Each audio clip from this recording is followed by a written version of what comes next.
Hello and welcome to the Property Legacy Podcast. We are back for episode 9 and we've got very exciting news, haven't we? We do. We would like to introduce you to our #1 Amazon bestseller in the real estate category.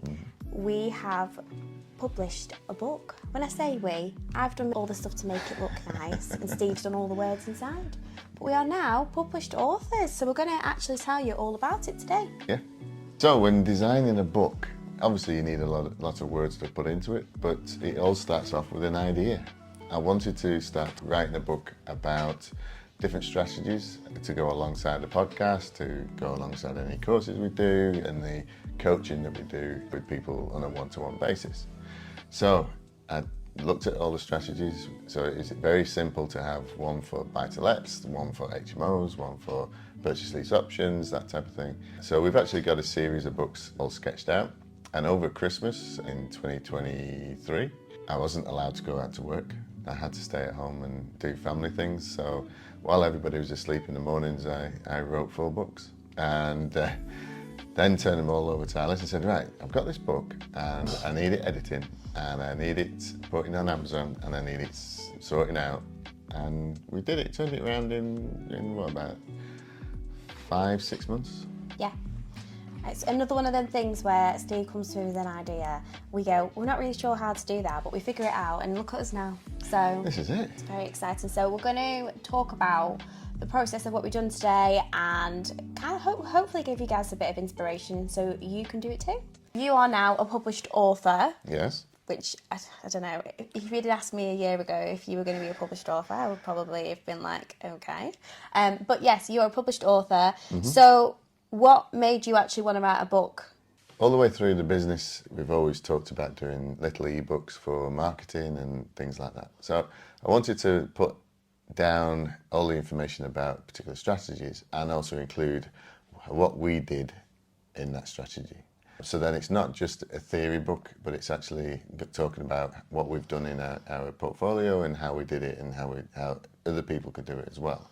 And in the property world, you don't have to reinvent the wheel. You can just copy what other people are doing and just go through the process and get your own portfolio set up and make money from it.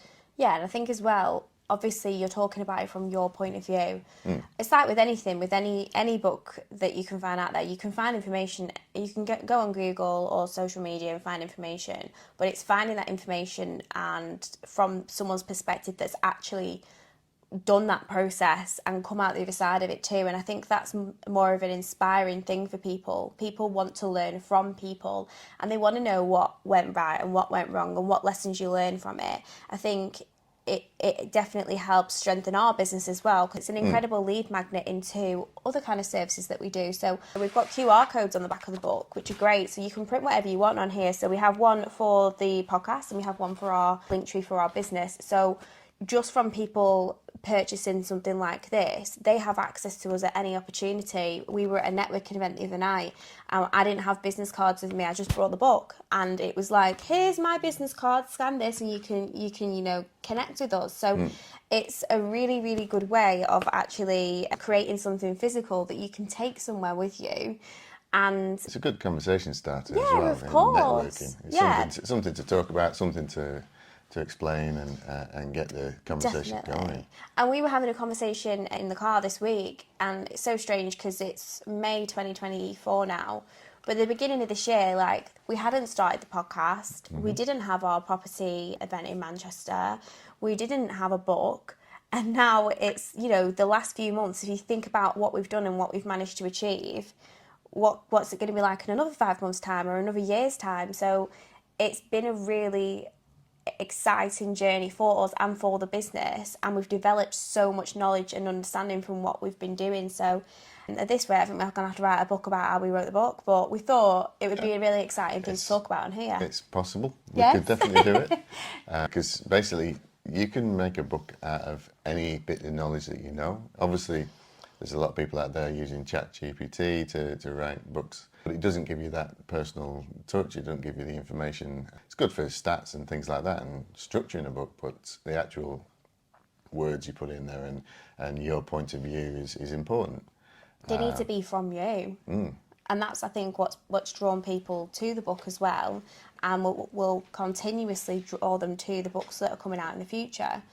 So I remember when you wrote the book, the first initial book, well, you came and told me about 4 of them, and I nearly had a heart attack. But and you were looking into how you were going to publish it. So do you want to talk a little bit about that and that experience? Yeah, so obviously at the very beginning, I thought we'd have to go and send the manuscript to multiple agencies and multiple publication houses and all this kind of stuff. But nowadays it's totally different. You can do everything yourself. You can publish with Amazon. Amazon do their publishing for free. It doesn't cost you anything. They do all the printing for you. They send it to all your customers. They deal with all the reviews. They deal with any returns. They do everything for you, and you can still sell it through Amazon. So it'll go to libraries and bookshops around the world. So it can be picked up by people right the way through. But at the beginning, yeah, we approached a few people, and I had a contact.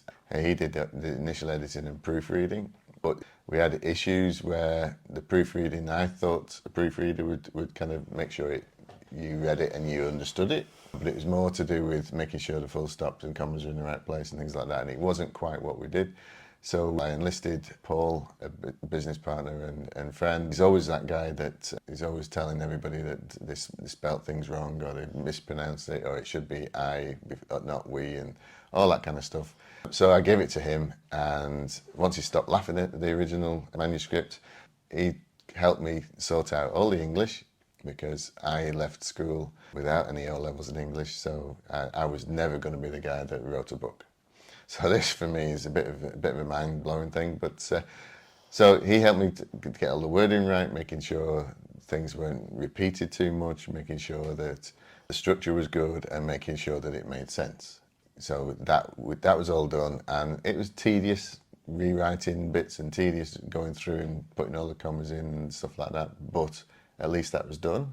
And once it was done, that's when we handed it to you, and you did all your formatting, and we started seeing that we could actually do a lot of this stuff ourselves. Yes, we did a little bit of formatting, didn't we? And then in my networking group, one of my friends, Lindsay, she is a published Amazon author, and she actually teaches people how to do it. And it seemed like it kind of appeared at the time that we needed it, which was really strange, because I've only known Lindsay only over the last couple of months, and she's incredible. She also runs her own podcast. She's published book author. She does lots of incredible things, and I reached out to her, and she was doing a Zoom masterclass with like a group Zoom session.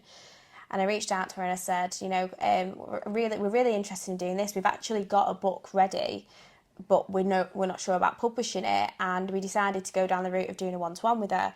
And it was incredible. She really took us through everything that we needed, and she was there to support us through any kind of niggly bits, because sometimes writing the book is actually the easy part. It's the formatting it and putting it together and then uploading it into Amazon and literally getting it accepted. Yeah, getting it accepted. But she was blown away, wasn't she? When we were like, the book's ready, the book's going live, she was just like, how are you doing all this so quickly? We were like, this is how we work though, like it needs to happen. Well, it's we've got, not only have we got that one book, we've got another 4 books live on there that's classed as low quality or low quality information. So that's more of a usable book for when people go looking at properties, making sure they get the information they need. And you've done some books yourself on your own business, so it's gone. I think between us we've got 8 books now on Amazon. One that's number 1 bestseller, and obviously the ebook that took some head scratching to get the ebook sorted out, because you had to make sure it's in the right format, and then obviously changing between formats throws all your formatting out of the way, and it was a nightmare. But it was done. So we created the book. We were happy with it all. It got accepted from Amazon, and then we were like, wow, how the hell are we going to market this book? How are we going to get people to buy the book? So one of my friends has got an Amazon bestseller, and since we've been doing the book, I know a couple of other people who've managed to get bestsellers in categories. So asked a lot of questions, spoke to a lot of people, and the thing you have to do is make sure in one 24-hour period, you get enough people buying the books. So even if you launched it a week ago but didn't tell anyone about it, it's not the day it comes out. It's just you choose one day, and that has to be the day that you market everyone to go and buy the book and support you. So we did that. We planned a kind of bit of a marketing campaign. We did some kind of teaser stuff. I threw together a little surprise book signing for Dad. It's a bit surprising. It was a surprise, but I was just like, let's just do something that he's not going to expect and like, you know, like celebrate the fact that he's done it, because it is a massive achievement. So the day before the book launched, we all kind of got together. He signed some copies of the book, and it was very sweet. And then it was actually nice weather, because on the day of launch it wasn't. Yeah. So it would have been awful if we tried to do it on a day. Yeah, and then the day of launch was probably the most stressful day of my year so far. You were so chill, and I wasn't. I was like, Steve, what are you doing? How many social media posts have you done? I need you to post on your personal account. I need other people to be posting. I was fixated on the fact that we needed to get this #1 bestseller, because it would have been so frustrating if we didn't even try. Yeah. But the thing is, the social media side, that's what you do for a living. Exactly. So I was like, it has to work. Yeah. So, you know, it's on me if it doesn't. So it really, there was a lot of time and effort that went into it. I don't think I've ever refreshed Amazon so many times in one day on my phone. My partner actually had to take my phone away from me after about 9 o'clock at night. It was like, Alice, stop now. You're done. Yeah, the last post I did in that day, I was just about to fall asleep, and you said, you need another post. Yeah. And it's like, oh my God. We need to get these people who are, you know, some people are online late and they've not seen it. They've been at work all day or busy. I mean, we know what it's like. Sometimes we're out all day working, networking, whatever. You get home, you see it, you've not seen it, and you go, oh, I get that. But it worked, and currently, as we're speaking, we are on our 4th day of being #1 bestseller in the real estate category. So that is a massive achievement. It's crazy. Also, as well, like, so you put your book in categories and subcategories. So we were really high up as well in the bigger categories. So I think we got to like number 13 for business. 1 for industries, we're number 4 for industries. But for business, for industries and real estate, we were in the hot new sellers #1 in all 3 of those. So again, we were that hot new seller in all those categories for that first day, which is a massive achievement. And we were in the hot new sellers on actual Amazon as well for the physical book copies too. So it was an exciting day, lots of refreshing. I was checking in the morning, and I rang Dad I think it was about 12 o'clock, and I was like, right, what can we be doing more of? What's going on? What's happening? And then it was about 3, 4 o'clock, and I looked, and it was #1, and I got to ring you and actually tell you. Yeah. Which is like really exciting. But the daft thing is, because when you set up with Amazon, you get the author central, so you have an author's page, and you have all kinds of stuff, so which you can do marketing. Which is a bit shoddy, isn't it? Well, yeah, because nothing was showing up on it.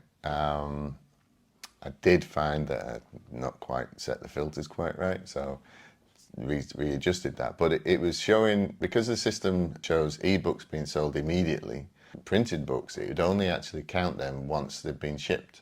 Right. So that could be a day or two later, or the next day. So trying to get the numbers was painful at the best of times. But the actual ranking system only ranks you throughout the whole of like Amazon.co.uk, whereas the actual sections only comes up on your book details page. So you just have to keep an eye on that.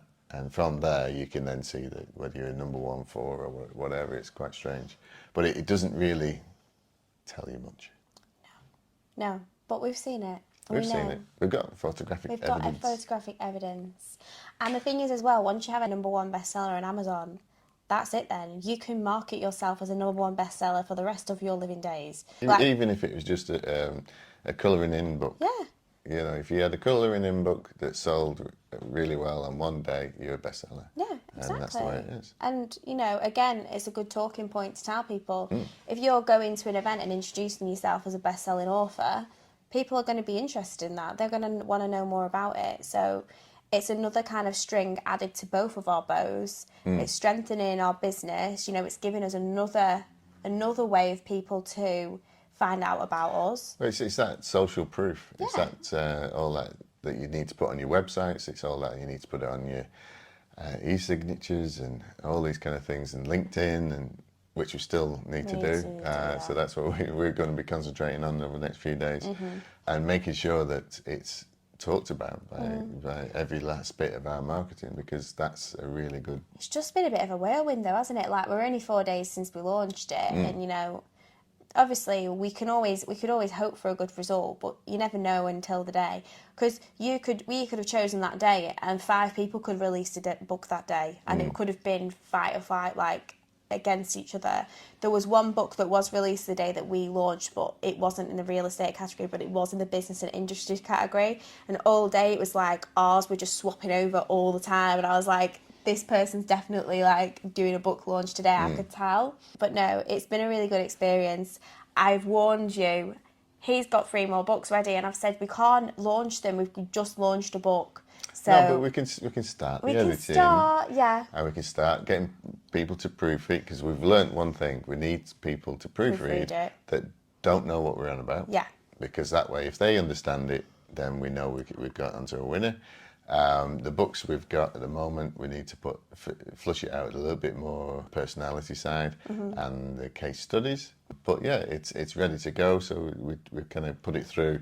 We've got a process now set up, so we can then feed it through over the next 3 or 4 months. Yeah, and do that. The plan is a quarterly book release, so every 3 months. I think that's a fair amount of time. It means that we've got that time to really get them together, and it's all been a bit of a learning curve and a learning experience. Like, when we've brought the book to format, then when we've formatted, sometimes think like certain spaces have gone missing, little bits like that. Well, that's it. We found that even just putting it on Amazon, it changed the format slightly. Yeah. So some spaces disappeared, so 2 words then became 1 word. Yeah. And that was only brought up once we had a couple of orthocopies that we could check. The good thing about Amazon though is when you launch your book, you can order an author copy before it goes live, so you can check and see. And as well, with selling through Amazon, it's, as you said before, it's print on demand. You don't deal with any stock, you don't deal with any printing or any postage or any of that kind of stuff. You just make royalties from your book. I'm going to use one of my books as an example for numbers, because I'm not 100% sure with this one. So I've purchased a low content book on Amazon, and it's $8.99, but everyone that purchases it, I make £3.83 in royalties. So once you've created that book, you know, you have to market it and tell people about it, but every single sale of that book, I'm not dealing with postage, packaging, any of that kind of stuff. I'm just making £3.83 per book. But what you can do is you can order your author copies. So my books are $8.99, but they're £2 and 1p to print. Yeah. So if I order 50 books for £100 and then I sell them in person, making a £6.99 profit, I actually make a £250 profit. Again, I've not done the printing, I've not paid for any of that. All I've paid for is £2 per book. So you can sell it online, you can have all these things linking, but we could do an exhibition space at an event and bring our books. There's so many different things that you can do with them. And again, it's another thing for your business, for your branding, for your QR codes. And as we've said, we've got the physical books, and then we've also got the lower format books. So we've got notebooks, we can bring more kind of stuff out. And it's fun to do as well, to actually physically see it and hold it and have it as a physical item. It's strange to have a book that you've written, and there's pages, and it looks really good. Because Amazon really know what they're doing. Yeah. But it's all comes down to multiple income streams. Yeah. So if you have little things coming along, they all compound together, and they all add up to getting you out of the rat race, or getting you to be financially free. And that's all that property is another format of doing that. You know, you could invest in gold, you can invest in stock markets, you can invest anywhere around the world, but it's all about making sure that you got small amounts of income coming in from different areas, so that if there is a price crash in property, then you've got other incomes coming in that will keep you going. And it just allows us to kind of look at all these different areas and kind of explore and kind of become, maybe not the expert, but we'll work on it. We'll get there. Yeah, but we wanted to come on and share that we've done a book. Yeah. And it's #1 bestseller. Definitely. Thanks for sticking with us this episode. Now you should know how to write your own books and put your own books on Amazon. Nothing's stopping you doing any of these things. You can do journals, you can do all kinds of things to make some money, and it'll all help you build up your investment pot for then going buying property. So it's great for you to stick around this long. We've not bored you to death, obviously, and we're going to be back next time. It'll be our final episode of season 1. Season 1. Season 1, or can't believe we've almost done 10 episodes. But thank you so much for tuning in. As always, if you want to support us, we are on Facebook, LinkedIn, TikTok, Instagram, and obviously you can listen and watch us on YouTube, Spotify and Apple Podcasts, and we will see you soon. Thank you. Bye. Bye.